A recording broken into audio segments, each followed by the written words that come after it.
Live from KSAT 12, the 6 o'clock news starts right now. And happening right now, a group of San Antonians is waiting to meet face-to-face with top law enforcement leaders in our area. They are frustrated, some of them even angry about safety, and they want to talk with San Antonio Police Chief William McManus and Bexar County District Attorney Joe Gonzalez.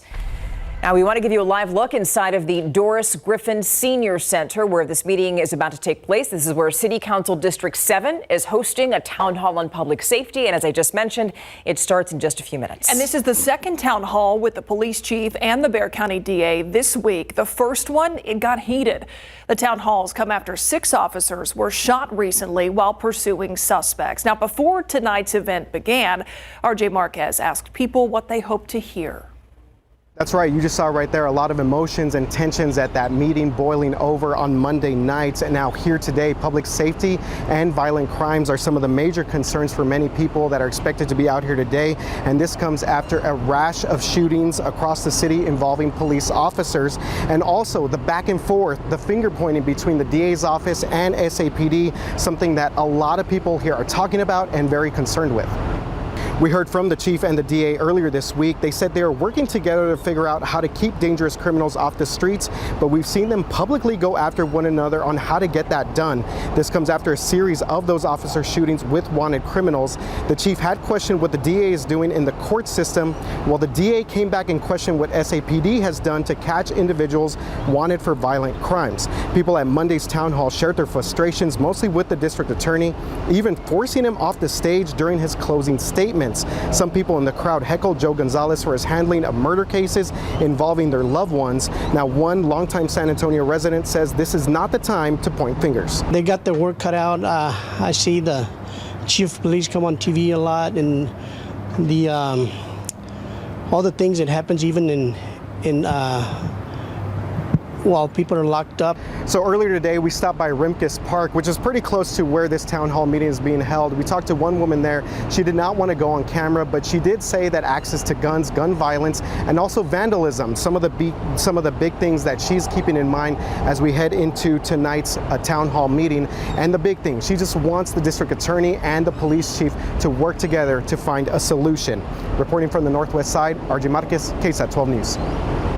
So just a reminder, we're going to live stream tonight's town hall on KSAT.com, KSAT Plus, also our KSAT YouTube channel. If you remember, City Council District 4 also hosted a public safety town hall this past Monday night, and people were not afraid to tell the district attorney that they were not happy. Yeah, toward the end of that event, some people booed Joe Gonzalez so much he couldn't finish what he was saying.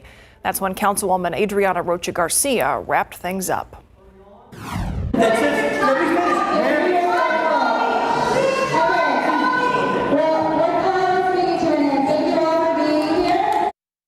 We're going to have a recap of tonight's town hall on the Night Beat at 10. Now, besides these town halls, Bexar County Judge Peter Sakai announced that he's also going to lead a series of community conversations. These begin next Tuesday with Precinct 4. That event is set to start at 5:30 at the Davis Scott Family YMCA on Iowa Street. We have a full list of the other community meetings. They're listed for you on KSAT.com. A huge bump in animal care services funding, a record addition of new police officers, and the expansion of a popular mental health response program. That's all part of the $3.7 billion city budget the San Antonio City Council passed just a few hours ago. But City Hall reporter Garrett Berger tells us it was a small item with ties to a hot-button issue that ended up taking center stage. It is clear this money is designed to go to fund abortion access. At $500,000, it was a small part of the multi-billion-dollar budget, but a big part of the budget vote. Reproductive Justice Fund. The Reproductive Justice Fund. The Reproductive Justice Fund. The idea was put forward by abortion rights advocates, a city-controlled fund to help with things like contraceptives and reproductive health education, but also covering travel and lodging costs for women seeking legal abortion outside Texas. City council members who asked officially to add the fund into the budget used less direct wording in their requests, though at least some clearly want the same thing. As far as we can go, I want to go there, of course, within the confines of state law. I think it's important that we stick to that resolution that we passed. Again, this is putting money where our mouth was, right? The budget just sets that money aside, though. The city manager says council will still have to discuss how they want to use the funds exactly.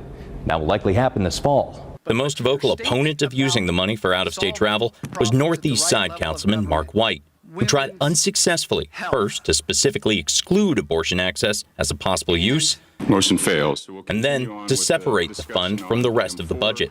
Motion fails. After that, he abstained from the main vote. Motion carries. There's so much good in this budget, but I cannot vote for this budget with this in there. It may be in the budget, but what it does still needs to be decided. Garrett Berger, KSAT 12 News. In other news now, a San Antonio DACA recipient is worried about what a new ruling could mean for her future. Yesterday, a federal judge in Texas declared that the DACA program is unconstitutional. Those who are recipients will continue to be protected from deportation and also authorized to work here, but the people without DACA, they can't even apply. Andrea Ramos has been protected by DACA for 10 years, and now she's worried she's going to lose that. The same can be said for hundreds of families, of basically individuals that are in my same spot. Another decision like this one could really mean the end for the program. The Biden administration says that it is deeply disappointed by the ruling. It says the administration is going to continue defending DACA from legal challenges. Today marks 1 year since 49 migrants were flown out of the Alamo City to Massachusetts, and a lot has happened in that time, including a criminal investigation launched by the Bexar County Sheriff's Office.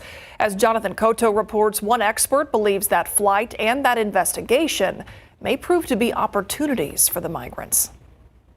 So in the last 12 months, those 49 people have mostly stayed in Massachusetts. Muzaffar Chishti, a senior fellow with the Migration Policy Institute, says that flight of migrants from San Antonio to Martha's Vineyard on September 14th, 2022 was a political move organized by Florida Governor Ron DeSantis. But it gave migrants options that were less likely in Texas. The chances of getting an asylum in Boston are much higher than chances of getting asylum in Florida or Texas. And their destination was key. One is that they came to Martha's Vineyard, which is a rich community, which has a lot of volunteers who came to help them. What Chishti says helped the 49 migrants the most, a criminal investigation launched by the Bexar County Sheriff's Office that makes these migrants potentially eligible for a U visa.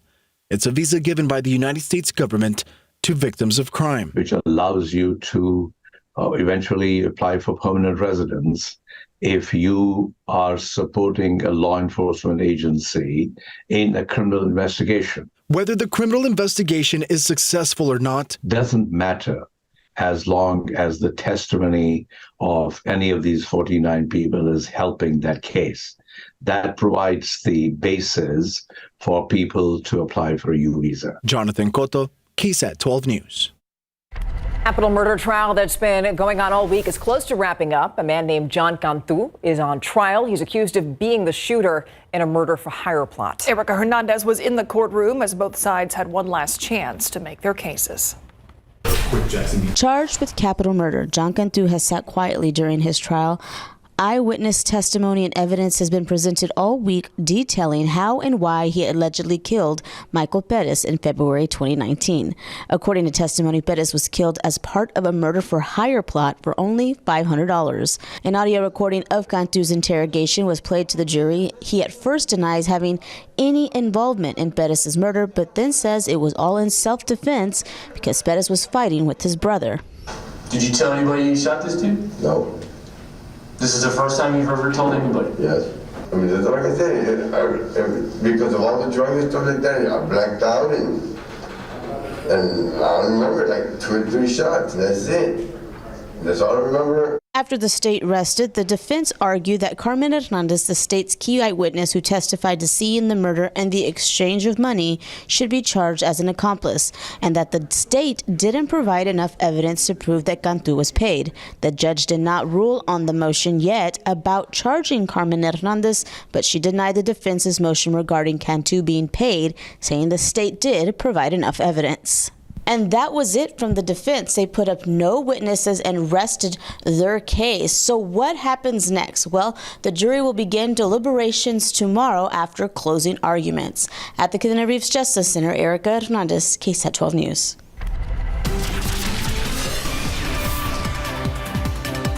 All right, here's a live look outside right now. 98 degrees. I see some clouds right there at 6:08. Adam, take it away. Yeah, those clouds are some storms off in the distance. It's nice to see that. We're looking off toward the hill country from I-10-410 interchange there at Crossroads. And we're looking at these storms near Fredericksburg and even stretching into Sisterdale, parts of Kerrville and Kerr County as well.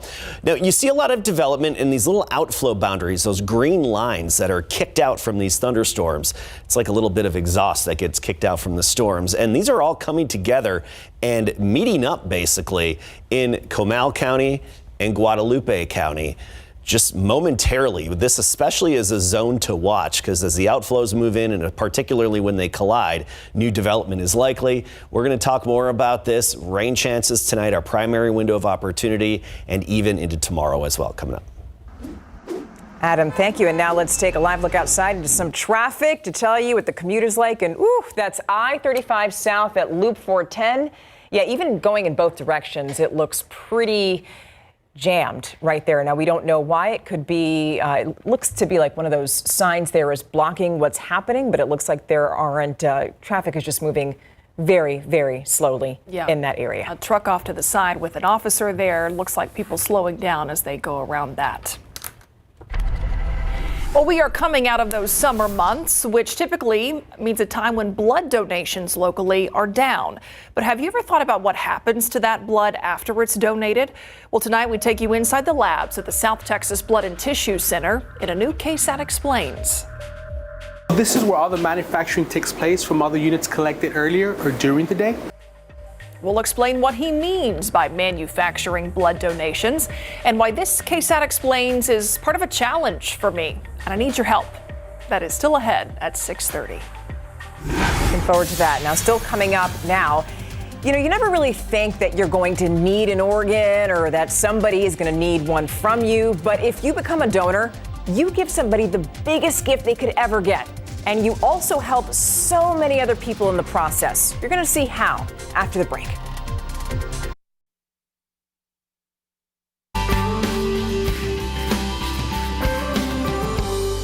Waiting for an organ donation could take weeks or even years, and that is time that the more than 104,000 people registered to get one may not have. Jesse Degollado has a pair of best friends who are sharing their story in hopes of inspiring other people to become donors. Ana Marie Macias, Norma Espinosa, and Donna Austin had never met. That is until they shared the life-saving experience Macias had in her mid-20s. When told she desperately needed a kidney transplant, she says her half-brother was there. And he goes, well, what about me? Little Johnny Carrillo grew up to be a 6-foot-tall hero who'd come to her rescue. 45 years later, she's still grateful. Thank you so much. I could never repay you for the gift of life that you've given me. Norma Espinosa and Donna Austin know the feeling. They're thankful for each other. Her lungs ravaged by cystic fibrosis, Espinosa couldn't take a breath without coughing. I don't know how long I would have lasted because I was on the waiting list, but I was getting worse really quick. Just as Donna Austin's life was devastated in 2016. Her daughter Casey was killed by her husband in a murder-suicide. But she lived long enough for us to be able to donate her heart, her liver, and her lungs. An anesthesiologist and a critical care physician, Austin's daughter was an organ donor. She was a doctor. She would want to save lives. That would have been her goal. Austin says she knew the moment she and Espinosa first met. I hugged her real hard. I could feel her lungs. For Espinosa, they were the lungs of an angel. She got to dance at her son's wedding, and they've added years to her life. Working as a team and as best friends, Espinosa and Austin often share their story with other donors and recipients, a bond born out of tragedy. That's the one silver lining, that you can save lives. Jesse Degollado, KSAT 12 News. A priceless gift. And happening tomorrow, we will be hosting a KSAT community phone bank so you can learn more about becoming an organ donor. It all starts at noon and will go till 7 p.m. For more information, just head to ksatcommunity.com. You know, a few minutes ago, we showed you a live picture outside, and you mentioned something, Adam, about storms there in the distance. Talk to us a little bit more about that. Yeah, we're seeing them in the hill country, and outflow boundary headed our way that's developing new showers and storms. And these outflow boundaries, which we'll get to in a moment, are just another example of why we're in kind of a wait-and-see situation of who's going to get hit and who's going to get the rain, even as we get into tomorrow. But our primary window of opportunity for this evening and tonight is 8 p.m. to midnight. And judging by the latest information, we may be moving up that time scale from 7 p.m. through about 11 p.m. Either way, at least we've got some activity on the radar screen out there at the moment, and that activity is starting to head toward San Antonio. So that's nice to see. Some action headed towards San Antonio, and some of that shower activity likely to even hit parts of our area. Not everybody, but parts of our area. Here's a look at the latest on the radar screen over the past 30 minutes, and you see that shower activity pushing southward, more development here, especially in Kendall County. This green line and other green lines are what we're watching closely, because these are the outflow boundaries that are pushing southward and developing their own showers. Not only that, they're starting to come together and collide here. I think particularly New Braunfels to Garden Ridge to Schertz, high likelihood of some collision here of these outflow boundaries as they come together, which enhances your storm chances, because when those outflow boundaries collide, the wind can't go down because of the ground. It's forced to go up, and that rising air helps to develop the showers and storms. But a closer look at this activity, it's very broken right now from Kerr County into Kendall County. Broken as in it's not very organized. It's just a broken line, so it's not very well defined, and it's developing southward. It's not necessarily moving southward, it's developing southward as the actual storms within here move easterly. The whole section is propagating southward. I can actually put a timing on this outflow boundary. All right, so this outflow boundary, let's give you an idea when that's going to get to different communities, because that's one of the triggers of these thunderstorms. Move to the south at 16 miles per hour. So that means you'll get the outflow.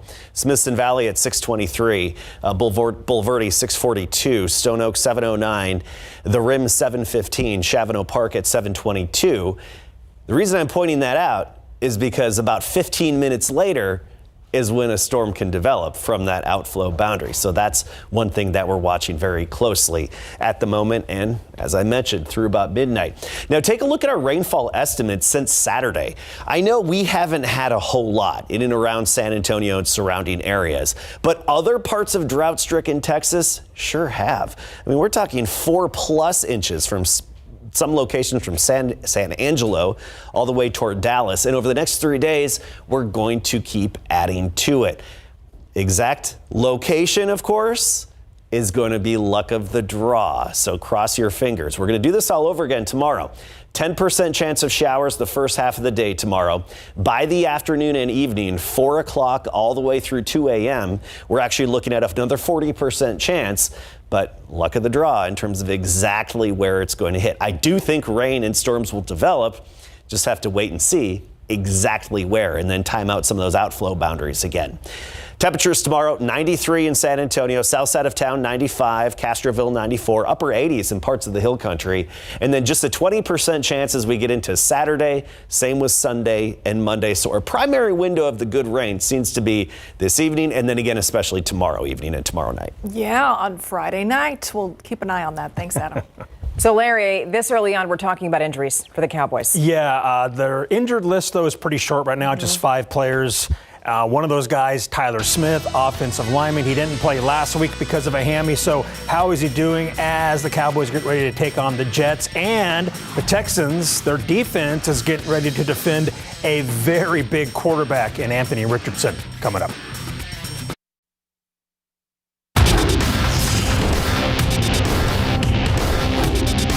He's very athletic, has a big arm, and can run out the pocket.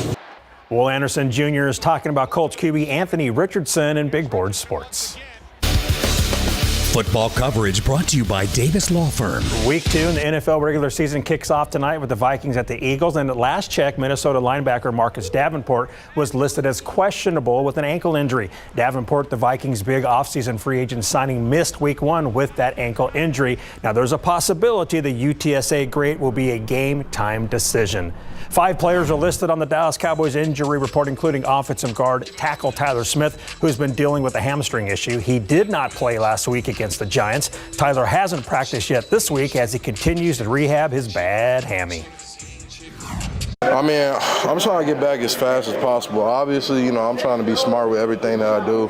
But, it's important for me to, be out there with my teammates, be able to grind. Because if I'm not, if I'm not practicing, if I'm not playing, it's hard to get better playing football. So, obviously, I'm trying to get back as quick as possible, but be smart at the same time. It is a long season. Our hopes and dreams extend all the way into February. But, we got to handle the New York Jets and, the Cardinals and things of that nature first. So, just being smart with it. Wideout Brandon Cooks didn't practice because of an MCL sprain. Guard Zach Martin was limited with a groin, and safety Donovan Wilson limited with a calf injury. The Houston Texans are getting ready for their home opener Sunday with the Indianapolis Colts. They dropped their season opener at Baltimore 25-9. Texans rookie linebacker Will Anderson Jr., who had 1 sack and 6 total tackles, is now getting ready to defend Colts rookie quarterback Anthony Richardson, who is 6'4" and nearly 250 pounds. Yeah, he's huge. He's like almost the same size as us, you know what I'm saying? I think it'd be a great challenge for us up front. I'm just saying, containing him, keeping him in the pocket, not letting him run all over the place. It's going to be really fun. And how much of it is everybody? You always hear that everybody's got to get to the ball with a guy like that. Yeah. Oh, you hear it every day. That's one of the biggest things that Coach D'Amico harps on. We all swarming to the ball, all the leather hats to the ball, no matter what it takes. Richardson is not afraid of contact, that's for sure, and that's something the Colts will likely want him to cut down on. Houston will host Indy Sunday at noon. The Colts lost to the Jags in Week 1, 31-21. Now the NFL is back. We stopped by Boomtown Sports Cards and Poke Shop to talk with the good folks there about football trading cards. What's hot when it comes to football, and what players are collectors trying to get? Everyone's looking for those big name rookie cards. The products are just starting to come onto the shelf where you're seeing NFL rookies actually in NFL uniforms. Okay. So you're seeing the Bryce Young, the CJ Stroud, all of the big name rookies that came out. And then, of course, last year's Super Bowl quarterbacks, Patrick Mahomes, Jalen Hurts, those are huge names that we're seeing being asked for in the marketplace. Now, being where we're at in San Antonio, we also get a lot of requests for Dallas Cowboys. Sure. I'd say the biggest Dallas Cowboy that we see requests for that are active players is probably Micah Parsons. Okay. No surprise there. Yeah, what a stud. I know, right?